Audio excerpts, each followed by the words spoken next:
Hi everyone, welcome to IK classes.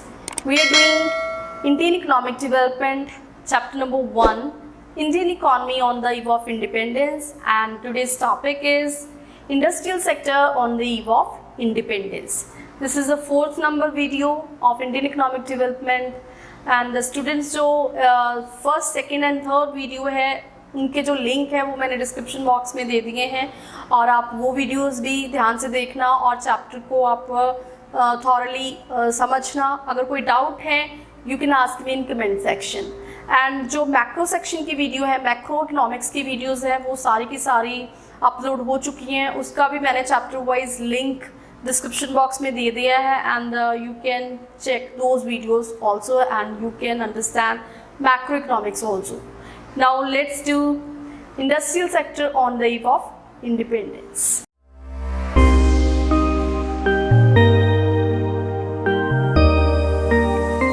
Industrial sector on the eve of independence. Independence के time पे industrial sector कैसा था? Industrial sector की growth क्यों नहीं होने देना चाहते थे ब्रिटिशर्स, और ब्रिटिशर्स के क्या मोटिव थे कि वो इंडिया में डी इंडस्ट्रियलाइजेशन कर सकें? डी इंडस्ट्रियलाइजेशन मीन टू से कोई भी इंडस्ट्रियल एक्टिविटी ना होने देना और फर्दर इंडस्ट्रीज की ग्रोथ ना होने देना। जो ऑलरेडी इंडस्ट्रीज हैं उनको डिस्ट्रॉय करना, स्पेशली हैंडीक्राफ्ट इंडस्ट्रीज। और उन्होंने कौन कौन सी trade and tariff policies use करी जिसकी वजह से हैंडीक्राफ्ट इंडस्ट्रीज डिक्लाइन हो गई। और हैंडीक्राफ्ट इंडस्ट्रीज डिक्लाइन होने की वजह से उनके जो बैड इफेक्ट हुए वो कौन कौन से थे और हैंडीक्राफ्ट इंडस्ट्रीज डिक्लाइन होने के क्या रीजंस थे, वो सब हम करेंगे। लेकिन उससे पहले मैं आपको बताना चाहूंगी कि ब्रिटिशर्स के आने से पहले इंडस्ट्रियल सेक्टर कैसा था, इंडस्ट्रीज किस तरह की थी हमारी इंडिया की। इंडिया में क्या था, फ्लरिश इंडस्ट्रीज थी, बहुत ज्यादा इंडस्ट्रीज की ग्रोथ हो चुकी थी उस टाइम पे, स्पेशली हैंडीक्राफ्ट इंडस्ट्रीज की। उस टाइम पे क्या था कि 85% लोग जो थे वो एग्रीकल्चरल सेक्टर में लगे हुए थे और अपनी लाइवलीहुड अर्न कर रहे थे। उसी से जो रॉ मटेरियल निकलता था इंडस्ट्रियल एग्रीकल्चरल सेक्टर में, वो इंडस्ट्रियल सेक्टर में यूज होता था। 15% लोग जो थे वो industrial sector and tertiary sector में थे और जो टर्शरी सेक्टर की परसेंटेज थी वो तो बहुत कम थी। तो इंडस्ट्रियल सेक्टर जो था इसकी बहुत ज्यादा ग्रोथ हो चुकी थी ब्रिटिशर्स के आने से पहले। जो इंडियन हैंडीक्राफ्ट इंडस्ट्रीज थी उसकी वो पूरे वर्ल्ड में फेमस थी, उसकी एक रेपुटेशन थी। रेपुटेशन क्यों थी? क्योंकि जो मटेरियल वो यूज करते थे हैंडीक्राफ्ट इंडस्ट्रीज में वो हाई क्वालिटी का होता था और उसमें जो क्राफ्टमैनशिप होती थी वो भी क्या होती थी, हाई क्वालिटी की होती थी। क्योंकि जो इंडिया के पीपल थे वो क्या थे, हार्ड वर्किंग थे, उनकी क्राफ्टमैनशिप अच्छी थी और क्वालिटी अच्छी थी, इसलिए पूरे वर्ल्ड में जो उनके बने हुए जो चीजें थी, प्रोडक्ट्स थी, उनकी पूरे वर्ल्ड में डिमांड थी। पूरे वर्ल्ड में डिमांड होने की वजह से जो प्रोडक्शन थी वो बहुत ज़्यादा थी। प्रोडक्शन जो थी वो बहुत ज़्यादा थी। प्रोडक्शन ज़्यादा होने की वजह से क्या था, जीडीपी बहुत था इंडिया का, और इंडिया जो था वो रिचेस्ट कंट्री माना जाता था, जिसे हम उस टाइम पे बोलते भी हैं कि इंडिया को सोने की चिड़िया कहा जाता था। क्योंकि क्या था कि पूरे वर्ल्ड में इंडस्ट्रीज फेमस थी, हैंडीक्राफ्ट इंडस्ट्रीज फेमस थी due to high quality material used and high craftsmanship and hard working people। तो ये जो थी हैंडीक्राफ्ट इंडस्ट्रीज, इसकी वजह से इंडिया जो था वो रिचेस्ट था। सो देखते हैं हम कि some industries producing certain products enjoyed worldwide reputation and India was well known for its handicraft industries। तो कौन कौन सी हैंडीक्राफ्ट इंडस्ट्रीज थी जिसमें इंडिया जो था वो स्पेशली फेमस था, like cotton and silk textile. Silk India में इतना अच्छा बनता था, उसकी क्वालिटी इतनी ज़्यादा अच्छी थी कि अगर हम बड़ी से बड़ी कोई साड़ी हो या फिर कोई दुपट्टा हो, अगर उसको हम तय लगा के उसको, तो वो छोटा सा स्मॉल सा कपड़ा बन जाता था और वो अच्छे की डिब्बी में, हम तीली की डिब्बी में बंद करके रख सकते थे।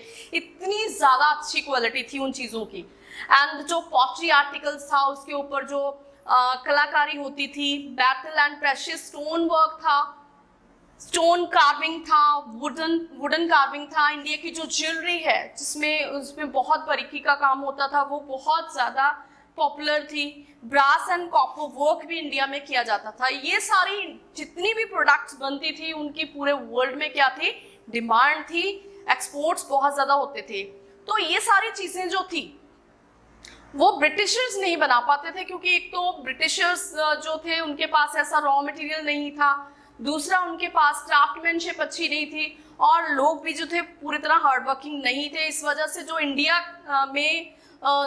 के एक्सपोर्ट से कंपैरेटिव टू ब्रिटेन ब्रिटिशर्स बहुत ज़्यादा थे।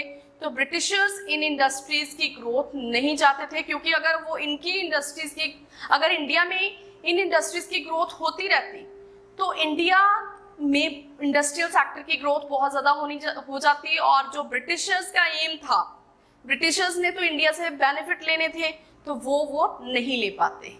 इसकी वजह से उन्होंने कोशिश करी कि इंडियन इंडस्ट्रीज को टोटली क्या कर दिया जाए, डिस्ट्रॉय कर दिया जाए। Industrial sector on the eve of independence में अब आप बात करेंगे कि इंडस्ट्रियल सेक्टर ब्रिटिश पीरियड में कैसा था, ब्रिटिश रूल के अंडर कैसा था। तो यहाँ पे सबसे पहला पॉइंट आता है कि India could not develop a sound industrial base under British rule. So following point shows this. First point is very important point, that is deindustrialization. First point is deindustrialization. Deindustrialization mean to say जो already industries हैं उनको destroy करना, कोई भी further industrial activity ना होने देना और इंडस्ट्रीज की ग्रोथ ना होने देना। सो इसमें सबसे पहला पॉइंट जो आएगा वो आएगा decline of handicraft industries, DK of handicraft industries.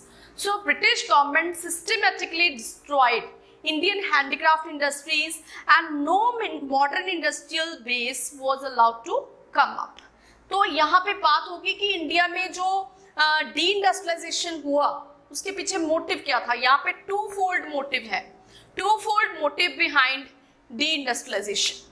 तो ये टू फोल्ड मोटिव क्या है, तो पहले मैं आपको एग्जांपल देती हूँ। लाइक इंडिया एंड ब्रिटेन की बात होगी तो कौन कौन सी कैसी पॉलिसी उन्होंने यूज करी डी इंडस्ट्रियलाइजेशन करने के लिए।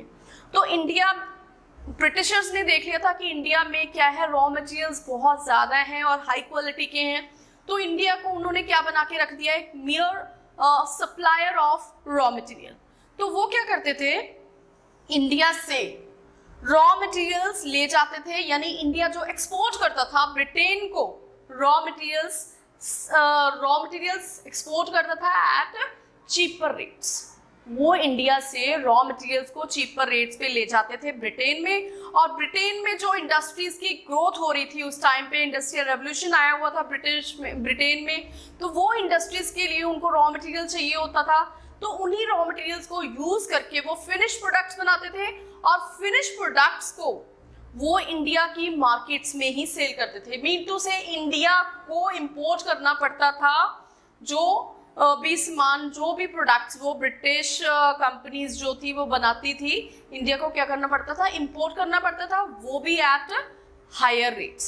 तो आपको क्लियर हुआ कि ब्रिटेन ने अपना दोनों तरफ से फायदा देखा।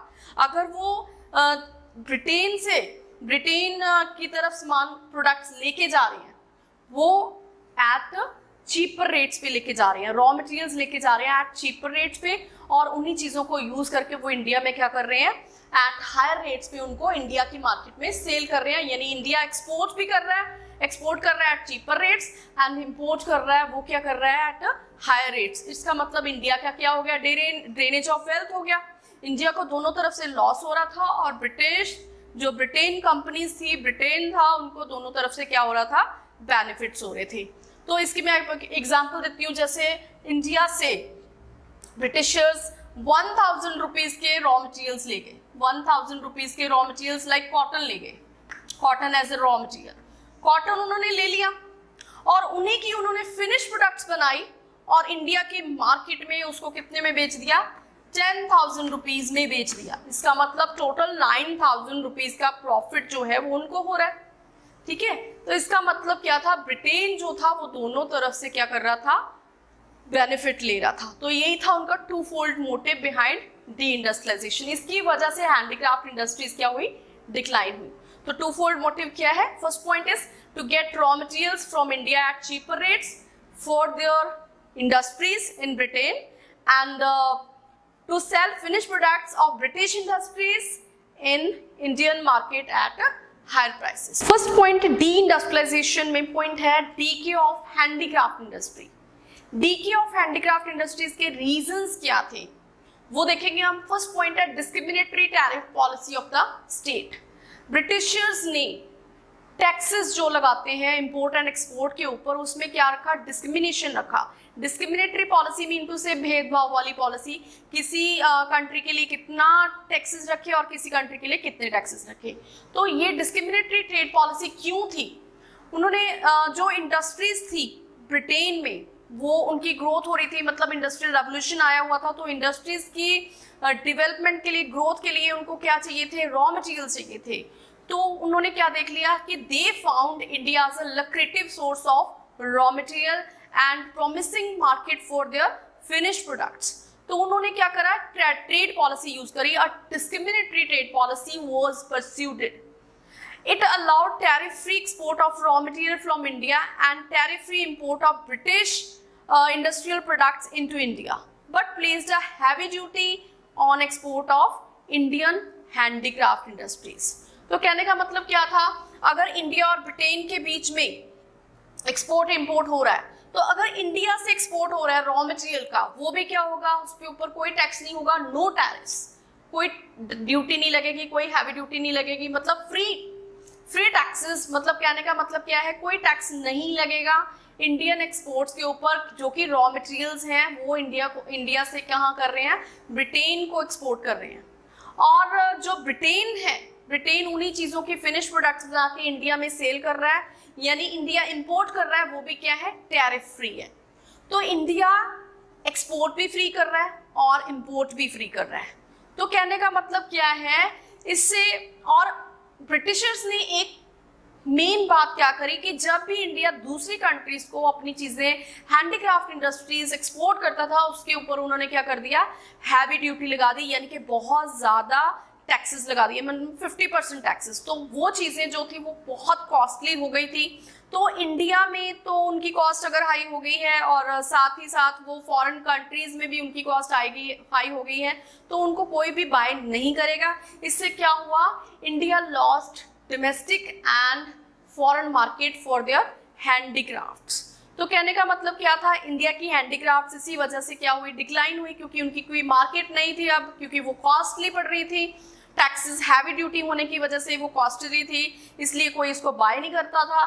तो मार्केट ना होने की वजह से क्या हुआ, loss of inducement to investment. जितने भी मैन्युफैक्चरर थे हैंडीक्राफ्ट इंडस्ट्रीज के, उनको क्या हुआ, loss of inducement to investment, and that's why they shut down their handicraft industries. तो हैंडीक्राफ्ट इंडस्ट्रीज की डिक्लाइन होने का फर्स्ट पॉइंट क्या है, discriminatory tariff policy of the state. इसके बाद सेकंड पॉइंट आ गया, competition from machine made products. Competition from machine made products. अब मशीन मेड प्रोडक्ट्स जो कि ब्रिटेन में बनती थी, क्योंकि ब्रिटेन में इंडस्ट्रीज लगी हुई थी, तो रॉ मटेरियल्स इंडिया से ले जाते थे, उसी की फिनिश प्रोडक्ट्स बनाते थे, तो वो इंडिया में आके सेल करते थे। लेकिन उसकी क्वालिटी उतनी बेटर नहीं होती थी जितनी इंडिया के प्रोडक्ट्स की होती थी। सेम चीज तो नहीं होती थी, लेकिन उससे मिलती जुलती उसका क्या था, सब्स्टिट्यूट था। तो इंडिया में हैंडीक्राफ्ट इंडस्ट्रीज कॉस्टली थी, तो जो चीजें इंडिया में बन के आती थी ब्रिटेन से, वो थोड़ी सी चीप रेट भी होती थी। इसकी वजह से वो क्या था, मशीन मेड गुड्स जो थी वो चीप होती थी, क्योंकि उनकी प्रोडक्शन जल्दी जल्दी भी होती थी और चीप भी होती थी। इसीलिए उनका जो कंपटीशन था वो हैंडीक्राफ्ट इंडस्ट्रीज के साथ वो टफ कंपटीशन था। तो कहने का मतलब क्या था, हैंडीक्राफ्ट इंडस्ट्रीज कॉस्टली होने की वजह से उनको कोई बाय नहीं करता था, तो मशीन मेड प्रोडक्ट्स को बाय करने लगे लोग। इस वजह से हैंडीक्राफ्ट इंडस्ट्रीज की जो डिमांड थी वो कम होने लगी। फिर इसके बाद थर्ड पॉइंट है disappearance of princely courts. Princely courts mean to say britishers के आने से पहले राजा से, नवाब से, एम्परर से, अलग अलग स्टेट्स के लिए होते थे वो, तो वो इंडिया की जो प्रोडक्ट्स थे, हैंडीक्राफ्ट इंडस्ट्रीज के प्रोडक्ट्स थे, उनको बहुत लाइक करते थे और अपनी इन चीज़ों को क्या करते थे, फॉरेन कंट्रीज में एक्सपोर्ट करने के लिए ज़्यादा से ज़्यादा क्या करते थे, उनको इनकरेज करते थे। कहने का मतलब क्या था, और उनकी खास रेपुटेशन बनी हुई थी चीज़ों की, राजा की वजह से, नवाब की वजह से। लेकिन जब ब्रिटिशर्स आए तो प्रिंसली कोर्ट्स क्या हो गए, खत्म हो गए। तो प्रिंसली कोर्ट्स जब खत्म हो जाएंगे तो इसका मतलब क्या होगा, वो चीज़ों की जो डिमांड करते थे राजा महाराजा, जो एंटीक पीसेस की डिमांड करते थे, लग्जरी लग्जरियस ज्वेलरी की डिमांड करते थे, वो सारी क्या हो गई, खत्म हो गई। तो इसकी वजह से हैंडीक्राफ्ट इंडस्ट्रीज भी थोड़ी सी क्या बहुत ज्यादा डाउन हो गई। फिर इसके बाद फोर्थ पॉइंट आ गया new patterns of demand. New patterns of demand में क्या आएगा कि अब लोग जो थे वेस्टर्न इफेक्ट के अंडर आ गए थे। एक क्लास इमर्ज हुई जो कि कह सकते हैं कि वेस्टर्न लोग यानी ब्रिटिशर्स के इम्पैक्ट में आ गई थी। तो ब्रिटिशर्स लाइफस्टाइल वो जीने लगे। तो जिस तरह की वो ब्रिटिशर्स चीज़ें यूज़ करते थे वो उसी तरह की लाइफ को मतलब लाइफ में उन चीज़ों को यूज़ करना चाहते थे। तो डिमांड जो थी, चीज़ों की डिमांड जो थी, जो इंडियन चीज़ों की डिमांड थी वो कम होने लगी। अब ब्रिटिशर्स कंपनीज की जो बनी हुई चीज़ें थी वो इंडिया में आने लगी। तो अब डिमांड जो थी वो हैंडीक्राफ्ट्स की कम हो गई और दूसरी चीज़ों की डिमांड बढ़ने की वजह से क्या हो गया, हैंडीक्राफ्ट इंडस्ट्रीज डाउन हो गई। फिर इसके बाद आता है introduction of railways to India. India में रेलवेज को इंट्रोड्यूस किया गया 1853 में। तो जो रेलवेज इंट्रोड्यूस्ड हुई थी तो वो भी ब्रिटिशर्स ने अपने बेनिफिट्स के लिए ही उनको लगाया था। कहने का मतलब क्या था, रेलवेज क्यों इंट्रोड्यूस हुई इंडिया में। तो फर्स्टली वो क्या करना चाहते थे, अपना जो इंडियन मार्केट्स में मीन टू से अलग अलग स्टेट्स में वो अपनी चीज़ें जो थे वो ट्रांसपोर्ट करना चाहते थे। तो रेलवेज की वजह से वो ट्रांसपोर्ट क्या था, इजी हो जाता था। एक स्टेट से दूसरे स्टेट की तक पहुंचना आसान हो जाता था, लेसर टाइम लगता था। अगर कोई इंडियन मैन्युफैक्चरर है, अगर वो one state to another state अपनी चीज़ बेचने जाएगा तो उसको बहुत ज़्यादा टाइम लगेगा। उसको 10 दिन लगेंगे, 15 दिन लगेंगे या फिर 1 महीना भी लग सकता है दूर दूर जाने के लिए। लेकिन रेलवेज की इंट्रोडक्शन होने की वजह से क्या हुआ, वही चीज़ जो हमने 12-15 दिनों में भेजनी है एक जगह से दूसरी जगह, वो 2-3 घंटों में पहुंच जाती थी। तो रेलवेज की इंट्रोडक्शन की वजह से इंडियन जो मार्केट्स थी, फिनिश प्रोडक्ट्स जो ब्रिटेन से बन के आती थी वो उनसे भर गई। कहने का मतलब था उनकी डिमांड वहाँ पे होने लगी ड्यू टू रेलवेज। तो इस तरह से तो ये तो थे reasons decay of handicraft industry. Now we are doing second point, that is adverse effects of decline of handicraft industries. अब हैंडीक्राफ्ट इंडस्ट्रीज के डिक्लाइन होने के जो एडवर्स इफेक्ट्स है वो क्या हुए। First point is high level of unemployment. Unemployment बहुत ज़्यादा बढ़ गई थी। अनएम्प्लॉयमेंट क्यों बढ़ी, क्योंकि हैंडीक्राफ्ट इंडस्ट्रीज क्या हो गई थी, शट डाउन हो गई थी। तो जो लोग काम कर रहे थे उन इंडस्ट्रीज में वो क्या हो गए, अनएम्प्लॉयड हो गए। तो वो जो अनएम्प्लॉयड लोग थे वो कहाँ शिफ्ट हुए, एग्रीकल्चरल सेक्टर में। अब एग्रीकल्चरल सेक्टर में पहले ही लोग बहुत ज़्यादा थे, बर्डन बहुत ज़्यादा था। 85% पीपल जो थे वो ऑलरेडी लगे हुए थे। तो वहाँ पे क्या हुआ कि जो लोग एग्रीकल्चरल सेक्टर में शिफ्ट हुए थे वहाँ पे डिस्गाइज्ड अनएम्प्लॉयमेंट हो गई। डिस्गाइज्ड अनएम्प्लॉयमेंट क्या होती है कि जितने लोग काम के लिए लगे होने चाहिए उससे ज़्यादा लोग काम कर रहे हैं। मतलब एक फील्ड में काम करने के लिए 3 लोगों की ज़रूरत है और वहाँ पे प्रोडक्टिविटी जो है वो नॉर्मल प्रोडक्टिविटी हो रही है। लेकिन अब काम करने के लिए 7 लोग और आ गए, 10 लोग अब काम कर रहे हैं लेकिन प्रोडक्टिविटी सेम है जो नॉर्मल हो रही है। तो इसका मतलब वहाँ पे क्या हो गई, डिस्गाइज्ड अनएम्प्लॉयमेंट हो गई। इसके अलावा फ्रिक्शनल अनएम्प्लॉयमेंट हो गई। फ्रिक्शनल अनएम्प्लॉयमेंट में लोग क्या थे, एक जॉब जब छूट गई थी वो दूसरी जॉब को ढूंढने के लिए जितने टाइम पीरियड के लिए अनएम्प्लॉयड रहे वो क्या थी, फ्रिक्शनल अनएम्प्लॉयमेंट थी। अब अगर लोग जो थे काम कर भी रहे थे तो ब्रिटिशर कंपनीज में जा रहे थे। ब्रिटिशर्स जो थे वो क्या कर रहे थे, उनको लो वेज रेट देते थे। तो जो लोग हैं, वर्कर्स हैं, उनकी कंडीशन बहुत ज़्यादा पुअर हो गई थी। या तो वो अनएम्प्लॉयड हो गए थे या फिर उनकी कंडीशन बहुत ज़्यादा पुअर थी। सेकेंड पॉइंट है इसके अंदर import of finish goods. India क्या बन के रह गया था, सिर्फ और सिर्फ इम्पोर्टर बन के रह गया था। किस चीज़ का, फिनिश गुड्स का सिर्फ और सिर्फ इंपोर्टर बन के रह गया था। लेकिन एक्सपोर्टर किसका था, रॉ मटेरियल्स का। जब फिनिश गुड्स इंडस्ट्रीज खत्म हो गई थी तो फिनिश गुड्स नहीं बन रही थी, फिनिश गुड्स की प्रोडक्शन नहीं हो रही थी। तो इसका मतलब क्या हुआ, इंडिया को इंपोर्ट करने पड़ते थे वो फिनिश गुड्स। इंपोर्ट कहाँ से करने पड़ते थे, स्पेशली वो ब्रिटिशर्स ने पॉलिसी ही ऐसी फ्रेम करी थी कि जो वो सिर्फ ब्रिटिशर्स से ही वो चीज़ें इंपोर्ट करेंगे। तो ये इससे क्या हो गया, इससे जब प्रोडक्शन नहीं हो रही तो जीडीपी आउटपुट नहीं हो रहा, तो जीडीपी में ग्रोथ बहुत कम हो गई थी और जीडीपी में कंट्रीब्यूशन जो उन वर्कर्स का या आउटपुट का था वो बहुत कम था। फिर इसके बाद नेक्स्ट पॉइंट आता है, third point, that is lack of capital goods industries. India में कैपिटल गुड्स इंडस्ट्रीज टोटली बहुत ज्यादा कम थी। क्यों कम थी?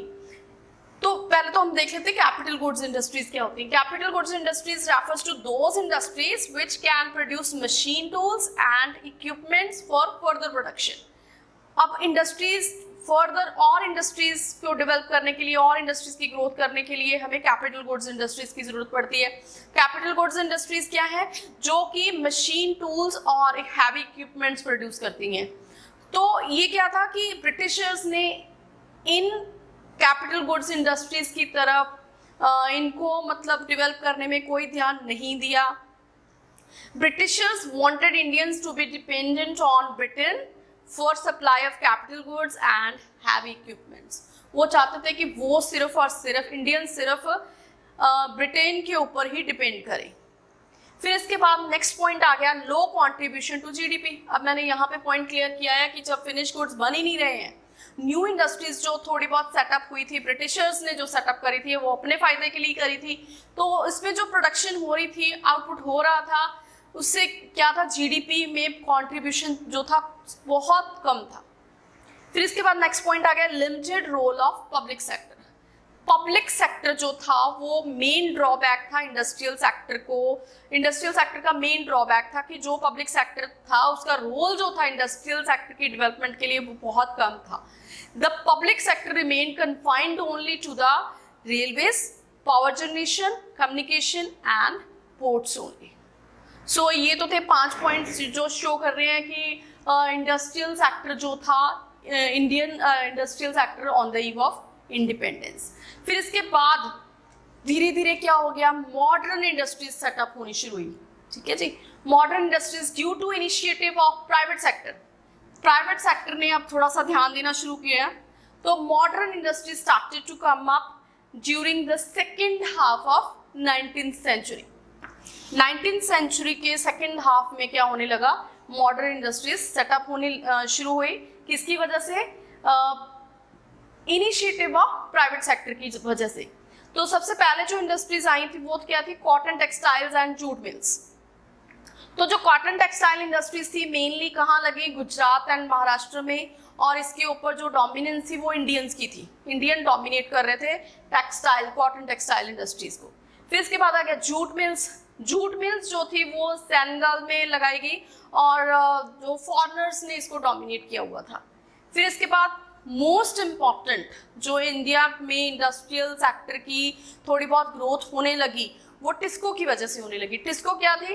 Tata iron and steel company. Tata iron and steel company which was established in Jamshedpur in 1907। तो ये शॉर्ट आंसर टाइप के लिए क्वेश्चन आपको आ सकता है कि टिस्को कब एस्टैब्लिश हुई, 1907 इन Jamshedpur. Point number 4 is after Second World War, other industries like sugar, cement and paper came up. तो बाकी की इंडस्ट्रीज भी धीरे धीरे डेवलप होने लगी। ये तो था industrial sector on the eve of independence and you can take the screenshot of this question. This is very very important and इसके बहुत सारे चांसेस हैं, ये पेपर में आ सकता है क्वेश्चन, तो आप इसकी प्रैक्टिस जो है वो ध्यान से कीजिएगा। And students, if you like my videos then subscribe my channel and keep watching my videos. Thank you so much. Have a nice day.